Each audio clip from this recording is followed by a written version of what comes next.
Cricket মানেই কেবল আনন্দ আর উল্লাস নয়, মাঝে মাঝে এই খেলা আমাদের এমন সব মুহূর্তের মুখোমুখি করে যা হৃদয়ে আজীবন রক্তক্ষরণ ঘটায়। ক্রিকেট মাঠের সবচেয়ে নিষ্ঠুর ঘটনাগুলোর একটি ঘটেছিল 2014 সালের 25 নভেম্বর। শন অ্যাবটের এক বাউন্সারে মাথায় গুরুতর আঘাত পেয়ে লুটিয়ে পড়েন অজি ব্যাটার ফিল হিউজ।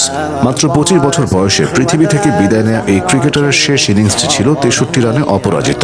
হিউজের বিদায়ের শোকে তার ঘনিষ্ঠ বন্ধু মাইকেল ক্লার্কের কান্না আজও ভক্তদের চোখ ভিজিয়ে দেয়। বাংলাদেশ ক্রিকেট সমর্থকদের জন্য কিছু মুহূর্ত বিষাদের সমার্থক হয়ে আছে। 2012 এশিয়া কাপের ফাইনালে পাকিস্তানের কাছে মাত্র 2 রানে হেরে সাকিব আর মুশফিকের সেই কান্নার দৃশ্য ভোলার নয়। আবার 2007 সালের 16 মার্চ এক সড়ক দুর্ঘটনায় মাত্র 22 বছর বয়সে অকালে ঝরে যায় তরুণ ক্রিকেটার মানজারুল ইসলাম রানার প্রাণ। বিষাদের গল্পে চিরকালই আনলাকি দল হিসেবে পরিচিত দক্ষিণ আফ্রিকা। 1999 বিশ্বকাপের সেমিফাইনালে ডোনাল্ডের সেই অদ্ভুত রান আউট, কিংবা 2015-তে গ্র্যান্ট এলিয়টের ছক্কায় প্রোটিয়াদের স্বপ্নভঙ্গ হওয়ার দৃশ্যগুলো ক্রিকেট ইতিহাসের করুণ ট্র্যাজেডি।